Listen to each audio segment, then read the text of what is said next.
네, 안녕하세요. 뭉쳐야 딴다 뭉딴맨입니다. 이번 승무패 30회차는 여러 가지로 특별한 회차인데요. 오늘 새벽 브라이턴과 맨시티의 경기까지 시청하느라 업로드가 좀 늦었습니다. 곧 시즌이 끝날 유럽 빅리그를 대신해서 K리그와 J리그의 경기들이 승무패에 올라올 텐데요. 이변도 많은 리그들이라 2월도 잦고 독식이나 대박도 잦을 겁니다. 지난 29회차는 최종픽 공식 3순위 5개와 2순위 5개로 2월이 당연한 결과였는데요. 저는 아스널의 패배와 레알의 패배 등 2월의 원인 회차들은 마쳤는데 다른 픽에서의 이변이 한 칸씩 빗나갔습니다. 2등 3명 적중 금액이 1억 3천여만 원으로 어지간한 1등 적중 금액과 맞먹을 정도였다는 게 이변이 큰 회차였습니다. 역시 이변 없이 독식도 대박도 없습니다.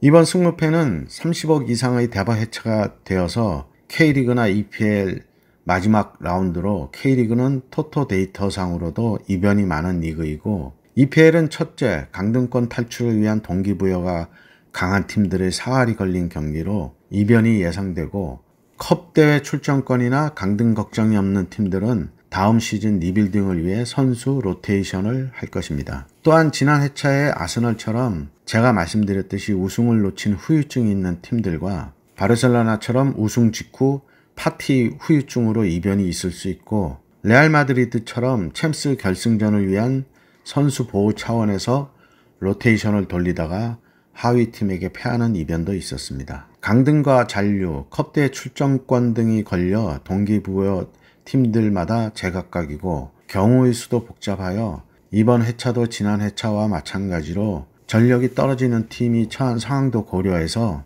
과감한 픽을 추천드리니 참고하셔서 본인의 픽을 서너 개 다르게 선택하시고 독식을 하시는 대박 행운이 있으시기 바랍니다. 구독과 좋아요 알림 설정 부탁드리고요. 분석 시작합니다. 1번 경기 K리그 6위 대구FC와 10위 인천 유나이티드의 매치입니다.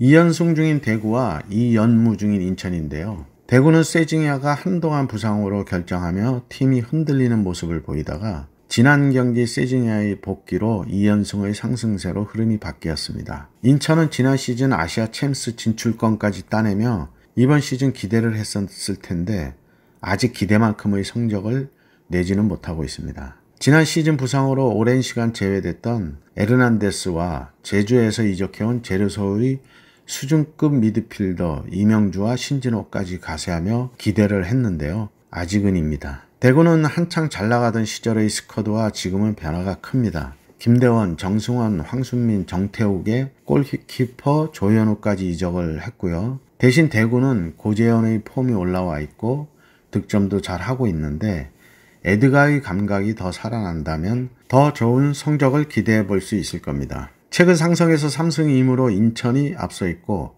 지난 시즌 홈에서 강했던 대구는 이번 시즌에는 그렇지 못하고 인천에게 홈에서 2연패 중입니다. 양팀 3백을 쓰고 있는데 좀 더 공격에 중심을 둔 인천이 제르소의 사이드 돌파가 효과가는 보고 있지만 마무리가 부족하고 후방 역습에 약점을 보이고 있어 실점이 높습니다. 원정에서는 실점이 더 올라가고 있는데요. 최근 8경기에서는 0.83으로 실점이 적어지고 있다는 게 점차 수비 시스템이 안정화되어 보이지만 원정 실점을 줄여야 할 것입니다. 양팀 주중에 FA컵 경기가 있었는데 대구는 수원 삼성에게 1대0으로 패했고 인천은 2부 리그 경남에게 3대0으로 대승했습니다. 상성에서는 인천이 강하고 최근 흐름은 대구의 상승세라 팽팽한 공방전이 될 것으로 보이는데 최근 전체적인 경기 내용으로 고민해 봤을 때 대구의 인천 홈 2연패를 끊을 수 있을 기회라고 보입니다. 대구의 단통 승을 예상합니다. 이번 경기 K리그 2위 FC서울과 11위 강원FC의 매치입니다.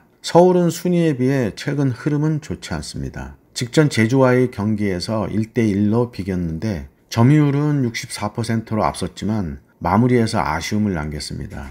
선발 기용이 계속되고 있는 황의조는 상대 수비를 흐트려 놓는 효과는 있을지 몰라도 결정을 지어주지 못하고 있는데요. 오히려 교체로 들어오는 윌리안이 폼도 나아 보입니다.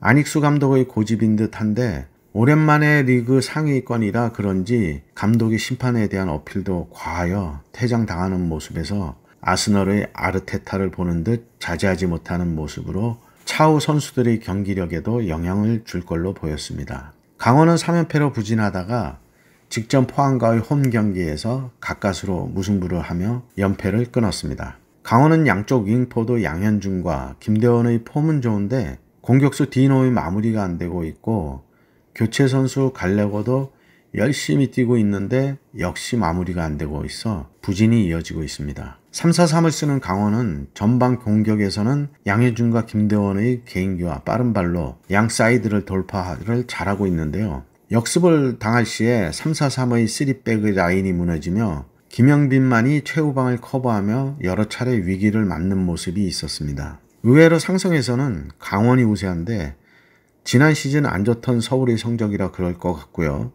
이번 시즌 나아진 서울은 시즌 1차전에서도 강원 원정에서 3-1로 패했었습니다. 요즘 폼이 최고조인 서울의 나상호의 빠른 발과 우측 윙백 박수일의 오버래핑에 강원의 실점 위기가 여러 번 예상되는데요. 나상호와 맞설 강원의 에이스 양현준과 김대원의 대결로 보이는데 중원의 기성용과 오스마르의 키패스 능력이 강원의 한국영에게 앞서 있어 보여 이번 매치에서는 서울의 우세가 예상되고 있습니다. 강원은 주중 김포FC와의 FA컵 16강 경기에서 난타전 끝에 3-2로 승리했는데요. 연속적인 원정으로 이동거리가 경기 체력적인 면에서도 불리한 상황입니다. 서울의 단통승을 예상합니다. 3번 경기 K리그 9위 수원FC와 8위 광주FC의 매치입니다. 시즌 4승 3무 7패로 동률인 양팀 시즌 초반에 비해 지금은 흐름이 매우 안 좋은데요. 수원은 3연패 중으로 6경기 승리가 없고 광주도 7경기 승리가 없습니다. 수원은 공격에서는 직전 제주 경기에서 이승우가 시즌 첫 골을 성공시키며 살아날 기미가 보이고 있는데 문제는 수비에서 실점이 많은 건데 수비가 제 역할을 해주어야 성적도 반등할 걸로 생각됩니다. 광주는 1부 리그에 진출하며 초반에는 공격적인 축구로 기대 이상의 결과를 냈었는데요. 시즌이 중반으로 넘어가면서 미천이 드러난 모양새입니다. 거기에 이정효 감독의 벤치에서의 대응이 제 생각에는 젊은 감독이라 그런지 상승세가 꺾여서 그런지 멘탈이 무너져 중심을 잡아주어야 할 감독으로서 자주 흥분하는 모습을 보이는데 선수들에게 많은 부담을 줄 걸로 보이는 게 앞으로의 매치에도 영향을 준다면 좋은 결과를 만들기가 쉽지 않을 거란 생각이 듭니다. 기대주 엄지성의 활발한 측면 공격은 괜찮은데 사이드 돌파를 해결해 줄 수 있는 해결사가 없습니다. 리그 초반 반짝했던 아사니가 폼이 떨어져 있어 보이고 허율로는 마무리가 부족해 보입니다. 상성에서는 2부 리그 시절부터 하면 광주가 압도적으로 우세한데요. 광주는 수요일 FA 16강에서 서울 이랜드에 1-0으로 승리하며 리그에서의 부진 반등을 위한 승리가 될지가 관건입니다. 수원은 이승우, 이광혁이 폼이 돌아오고 있어 실점을 줄이든 득점을 늘리든 해야 하는데 원래 수원FC는 많이 넣고 많이 먹던 스타일이라 부진한 광주를 만나 흐름을 바꿀 수 있는 좋은 기회라고 생각이 듭니다. 실점이 많은 수원이라는 생각을 버릴 수가 없는데요. 양팀 9경기 무승부가 없는 상성을 생각해서 수원FC의 승과 패를 예상합니다. 4번 경기 K리그 1위 울산현대와 5위 대전 하나시티즌의 매치입니다. 시즌 6연승으로 꺾일 줄 모르는 울산의 상승세입니다. 대전은 이번 시즌 1부 리그 합류하여 초반 돌풍을 일으켰지만 최근 흐름은 2연패로 주춤한 상황입니다. 이민성 감독의 공격적인 축구가 보는 사람도 즐겁고 결과도 좋았는데 오버페이스였는지 다시 반전을 할지 좀 더 두고 봐야 할 것 같고요. 2015년 이후 양팀 마지막 대결 이후 이번 시즌 1차전에서는 대전이 시즌 초반 조금 흔들렸던 울산과의 홈 경기에서 2-1로 승리했었습니다. 그 경기에서의 점유율이나 모든 부분에서 대등한 경기를 했었고요. 대전은 왼발의 스페셜리스트 이진현의 폼이 최상을 보이며 팀의 중심 역할을 톡톡히 하고 있는데 기대를 걸고 영입한 주세종이 부상 회복 이후 제 역할을 못하고 있어 공격력 약화의 원인으로 보입니다. 직전 경기 대구와의 홈 경기에서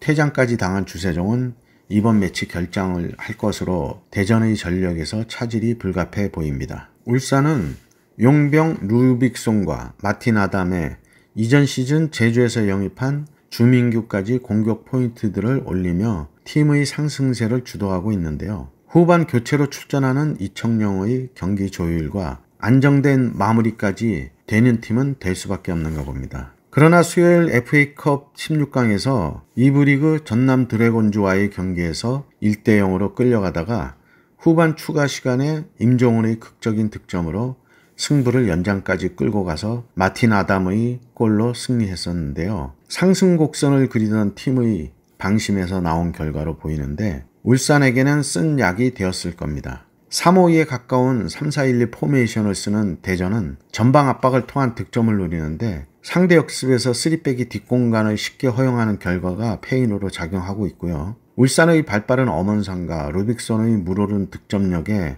서령우의 오버래핑에 고전을 할 것으로 예상되고 4-3-3의 울산 중원이 빌드업에서 안정적인 모습을 보이고 있어 1차전만큼의 대등한 경기를 하기에는 어려워 보입니다. 대전의 전병관이 폼이 좋아 이진영과의 합을 잘 맞춘다면 의외의 결과도 가져올 수 있겠지만 그렇게 된다면 큰 이변이 될 매치로 보입니다. 양팀 공격 성향의 팀 컬러로 봐서 무승부는 없을 것으로 생각되고 울산이 주중 경기의 연장 승부까지 가서 체력적인 부담이 있을 것을 고려해서 울산의 승과 패로 이변픽으로 예상합니다. 5번 경기 EPL 2위 아스널과 13위 울버햄턴의 매치입니다. 한풀 꺾인 아스널입니다. 우승이 물 건너가더니 제가 지난 회차에 얘기했듯이 노팅엄에게 1대0으로 패하며 그 여파가 있었습니다. 그러면서 2연속 2월의 이변 폴더가 되었는데요. 울버햄턴은 갈 길 바쁜 에버턴과 비기며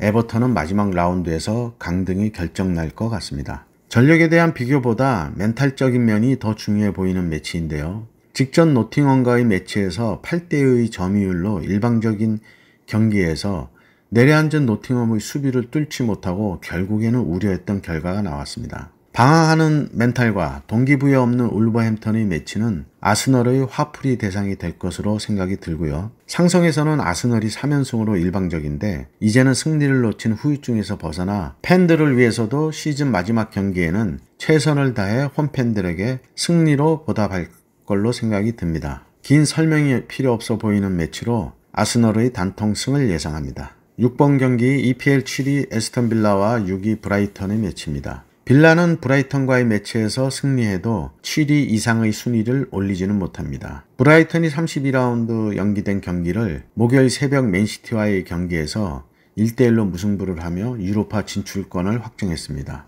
빌라가 승리한다면 유로파 컨퍼런스 예선 출전권을 얻을 수 있어 꼭 이겨야 하는 매치인데요. 만약 패하고 토트넘이 승리한다면 순위는 바뀌게 됩니다. 무승부를 해도 토트넘이 승리하면 순위가 바뀌기에 빌라의 동기부여는 매우 큽니다. 상성은 3승 1무 1패로 빌라가 앞서는데 최근 빌라가 3연승 중입니다. 목요일 브라이턴의 유로파 진출 확정은 빌라에게는 유리한 상황으로 보입니다. 브라이턴은 리버풀과의 승점차가 4점이라 유로파 진출권은 4점권에서 벗어났기에 동기부여는 커 보이지 않습니다. 빌라는 꼭 승리해서 컵대에 출전을 하기 위해 전력을 다할 것이고 4-4-2 포메이션에서 올라 와킨스, 램지, 루이즈, 카마라 등의 폼이 좋아 동기부여, 상성에서도 앞서 빌라의 우세가 예상됩니다. 에스턴의 단통승을 예상합니다. 7번 경기 EPL 9위 브렌트퍼드와 1위 맨시티의 매치입니다. 이 매치는 전력에 대한 분석보다는 상황에 대한 분석이 필요한 매치입니다. 맨시티의 올해 경기 일정은 과히 살인적인 일정이었는데요.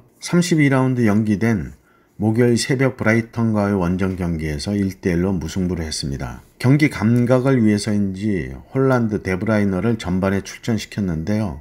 후반 일찍 로테이션을 돌렸습니다. 이번 매치 4일 후에는 FA컵 결승 맨유와의 대전이 있을 텐데 선수 뎁스로 봐서 로테이션을 돌린다고 해도 더블 스쿼드로 별다른 전력 손실은 없기는 하지만 리그 우승으로 느슨해진 멘탈과 로테이션을 돌린다고 해도 체력에 대한 부담이 없을 수는 없을 텐데요. 거기에 챔스 결승에 출전하기 위한 선수들의 의욕이 앞서 펩 감독에게 어필하기 위해서 팀의 승리보다는 개인적인 성과를 내기 위한 경기가 되어 자칫 팀워크가 흐트러질 수 있는 경기로 욕심이 패를 부를 수 있는 이변 매치라는 생각이 듭니다. 목요일 브라이턴과의 경기 내용에서 그런 조짐이 조금 나타나 보였습니다. 브랜퍼드가 승리하고 빌라와 토트넘이 비기거나 패하면 브랜퍼드가 득실차에서 두 팀을 크게 앞서 있어 컵대회 출전권인 7위를 할 수 있는 경우의 수가 남아 있는데요.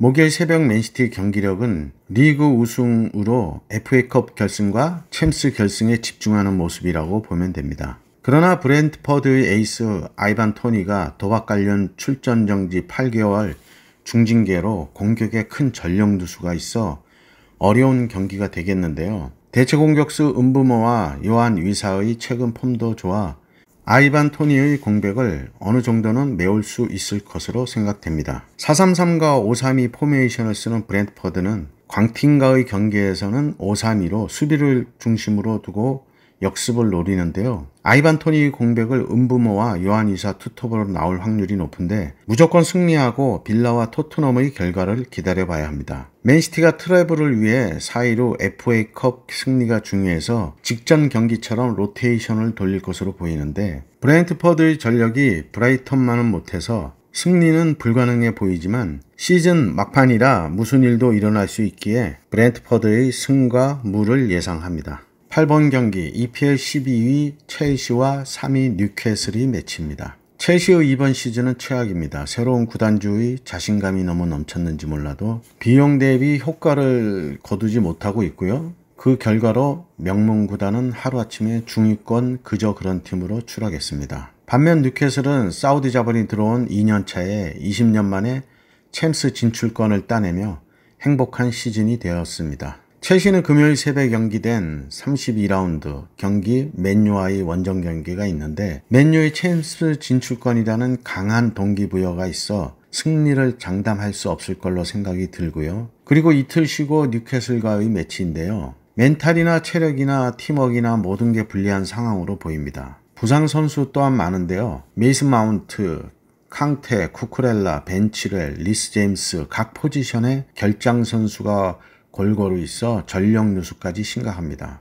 뉴캐슬에도 조 웰링턴, 조 윌럭의 부상 결장이 예상되나 챔스 진출을 결정한 뉴캐슬로서는 그동안 경기 출전에 뜸한 선수들로 일부 로테이션을 돌릴 걸로 예상됩니다. 상성은 4승 1패로 첼시가 우세하나 뉴캐슬은 직접 맞대결에서의 승리로 이번 시즌 전력에서는 뉴캐슬이 앞서 보입니다. 양팀 동기부여는 없습니다. 다만 자존심을 걸고 승부를 걸 텐데요. 티아고 실바와 라임 스털링만이 제 역할을 하고 있는 첼시와 지난 경기 부상에서 돌아와 교체 출전했던 뉴캐슬의 키플레이어 생 막시맨과 원조 핵심 공격수 칼럼 윌슨이 부활했고 이삭, 알미론, 션 롱스태프, 브루노, 트리피어까지의 폼이 좋아 첼시에게는 홈이라는 이점 빼면 내세울 게 없어 보입니다. 3-4-1-2 포메이션을 쓰고 있는 램파드 감독의 수비 축구는 4-3-3의 뉴캐슬 공격 축구와 맞설 텐데요. 티아고 실바와 포파나, 찰로바의 3백을 충분히 공략할 수 있을 것이라 생각되고 우측 윙백 아스필리쿠에타가 요즘 실수가 있어 뉴캐슬의 좌측 윙포드 이삭을 막아내기에는 벅차 보입니다. 첼시의 단통 패를 예상합니다.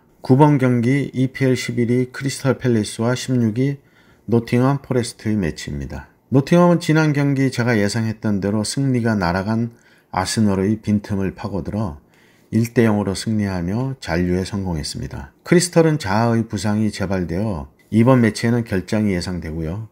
노팅엄은 장기 부상 결장자가 많은데 전력 누수를 이겨내고 리그 잔류에 성공했습니다. 리그 1차전에서는 노팅엄이 홈에서 1-0으로 승리한 상성이 유일한데요. 양팀 동기부여는 그닥 없어 불꽃이 튈 수도 아니면 맥 빠진 경기가 될 수도 있습니다. 포백과 3백의 대결인데요. 양팀 현재 공격진들의 폼은 좋은 편입니다. 크리스털의 조던 아이오, 에제, 올리즈의 폼이 좋고 노팅엄은 직전 아스널전 결승골의 아워니의 브레넌 존슨, 모건 깁스 화이트의 폼이 좋습니다. 양팀 득점과 실점이 비슷한데 확연하게 차이가 나는 것은 홈 원정의 성적인데요. 크리스털은 홈 2연승 중이고 노팅엄은 9경기 원정 승리가 없어 직전 첼시 원정에서 무승부 이전에는 원정 7연패를 했기에 원정 약세가 뚜렷합니다. 원정에서 평균 실점이 2.39로 실점이 많은데 직전 경기 아스널에게 승리하며 잔류를 확정지은 기세가 이번 경기까지 이어질지가 주목됩니다. 양팀 중원에 많은 숫자를 두는 경기를 하는데 동기부여가 없는 두 팀은 공방전 끝에 무승부를 예상합니다. 10번 경기 EPL 17위 에버턴과 15위 본머스의 매치입니다. 에버턴은 자력으로 잔류에 성공하려면 꼭 이겨야 하는 매치입니다. 만약 무승부를 하고 레스터가 웨스트햄 매치를 승리한다면 승점이 같아지는데 득실에서 6점을 레스터가 앞서 있어 순위가 뒤바뀔 수 있습니다. 상성에서 에버턴이 컵대회 한 경기 포함 4연패 중인데요. 리그 경기도 홈 3연패 중으로 홈에서의 성적이 저조합니다. 에버턴은 칼버트 르윈이 다시 부상자 명단에 올랐고 주전 수비수 미콜렌코도 부상 결장이 예상됩니다. 본머스에는 미드필더 타베니어의 부상 결장이 예상되고요. 에버턴은 강등권 탈출을 위한 절박함으로 동기부여가 그 어느 때보다 큽니다. 본머스는 다음 시즌을 준비하기 위한 팀 리빌딩에 들어간다면 선수들의 로테이션도 돌릴 수 있을 겁니다. 동기부여가 큰 에버턴은 무승부보다는 승리가 꼭 필요하기에 원정 약세인 본머스를 몰아붙여 일찍 승기를 잡으려고 할 겁니다. 에버턴의 단통 승을 예상합니다. 11번 경기 EPL 19위 리즈와 8위 토트넘의 매치입니다. 답이 없는 두 팀입니다. 8경기 승리가 없는 리즈와 2연패 중인 토트넘인데요. 원정에서는 3연패 중으로 토트넘이 이렇게 원정에 약한 팀으로 변한 모습은 모든 게 수비의 실점이 높은 탓이겠죠. 리즈는 지난 시즌에서도 마지막 라운드까지 강등이 유력했는데 브랜트퍼드와의 원정 경기에서 2대1로 승리하고 번리가 홈에서 뉴캐슬에 2대1로 패하며 극적으로 잔류에 성공했었습니다. 이번 시즌에도 잔류로 생존왕의 모습을 다시 보여줄지 궁금한데요. 이번 시즌도 이번 매치에서 승리하고 에버턴이 본머스에 패한다면 다시 한번 기적이 일어날 수 있는데 최근 토트넘의 폼을 보면 불가능한 일도 아닐 겁니다. 상성에서 토트넘이 4승 1패로 우세하지만 원정에서 실점이 더 올라가는 최근 토트넘으로 봐서는 승리를 장담할 수 없을 것 같습니다. 한국 대표팀들이 국제대회에 나가면 밥 먹듯이 따지는 경우의 수가 손흥민의 토트넘이 한국 팬들에게 또 경우의 수를 계산하게 만드는 복잡한 상황을 연출하고 있는데요.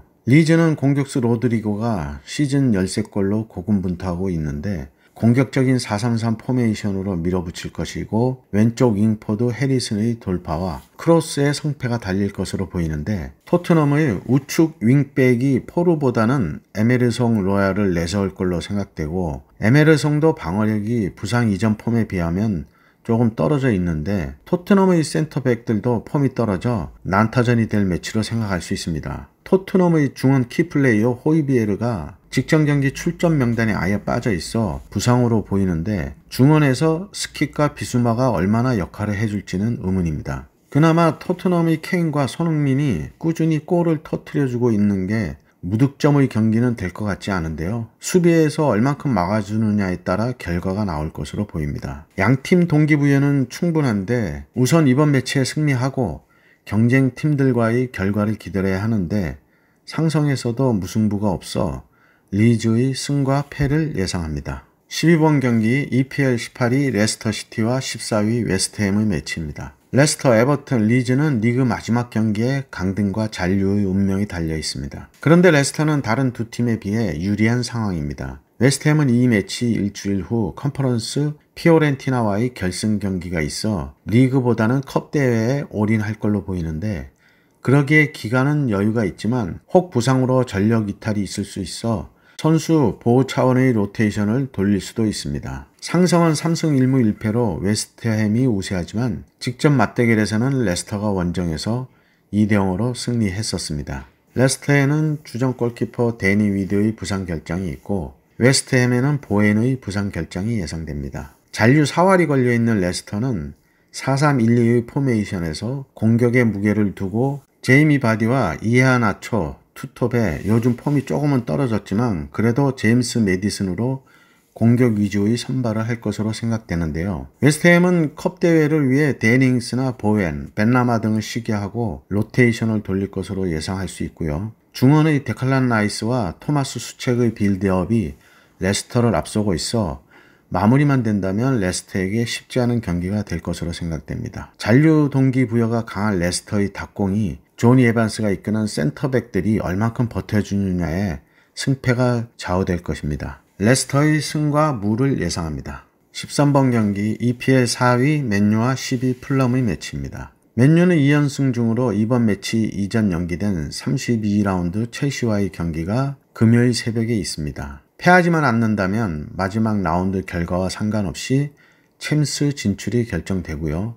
그래서 이 경기 결과에 따라 이번 매치 전략이 달라질 텐데요. 이 매치 후 4일 쉬고 맨시티와의 FA컵 결승 경기가 있어 체력 관리 및 부상 보호 차원에서 로테이션을 돌릴 수도 있습니다. 금요일 새벽 경기 결과를 체크하셔야 할 것 같고요. 맨유는 레시포드와 수비수 마르티네스가 결장이 예상되고 풀럼은 미트로비치가 직전 크리스털과의 경기에서 중징계 장기 결장에 대한 미안함을 두 골의 속죄포로 조금이나마 씻었습니다. 4-2-3-1의 꼭지점 레시포드의 공백은 앙토니 마시알로 대체할 것인데 포백의 센터백 2명에서 바란과의 파트너로 테나우 감독이 맥과이어는 의중이 없을 것 같고 린델로프를 쓸지 아니면 좌측백 루쿠셔를 땡겼을지가 관심입니다. 풀럼의 4-2-3-1의 미트로비치가 돌아와 골을 터뜨리고 있어 현재의 맨유 수비들이 집중력을 잃으면 실점 확률이 올라갈 것으로 보이는데 한 골 먹고 두 골 넣어야 하는 공격력을 보여줘야 하는데요. 에이스 레시포드의 결장이 예상되고 있어 공격력에서는 풀럼에 비해 무게감이 떨어지는 듯 합니다. 상성에서는 맨유가 4승 1무로 일방적인 우세인데 동기부여도 맨유의 동기부여가 훨씬 강해 보이고 홈 경기 4연승 중이고 홈 16경기 패배가 없는 팀 신기록을 쓰고 있어 최소 무승부 경기는 할 것으로 보입니다. 맨유의 단통 무를 예상합니다. 14번 경기 EPL 22 사우스햄프턴과 5위 리버풀의 매치입니다. 프리미어리그와 아듀를 하는 소튼의 마지막 라운드 경기는 맨유의 결과에 따라 챔스도 바라볼 수 있는 리버풀입니다. 실오라기 같은 가능성이지만 공은 둥글기에 금요일 맨유의 첼시와 매치에 한 가닥 희망을 걸어보겠지만 지금 전력으로 첼시가 맨유 원정에서 이긴다는 것은 낙타가 바늘구멍을 지나가는 것과 같아 보입니다. 리버풀의 기대대로 된다면 더욱 전력을 다할 매치인데요. 브라이턴이 목요일 새벽 32라운드 연기된 맨시티와의 경기에서 비기면서 리버풀의 5위 자리는 확정됐습니다. 연패팀과 7연승을 했었던 리버풀의 상승세에 긴 설명이 필요 없는 매치입니다. 소튼의 핵심 선수들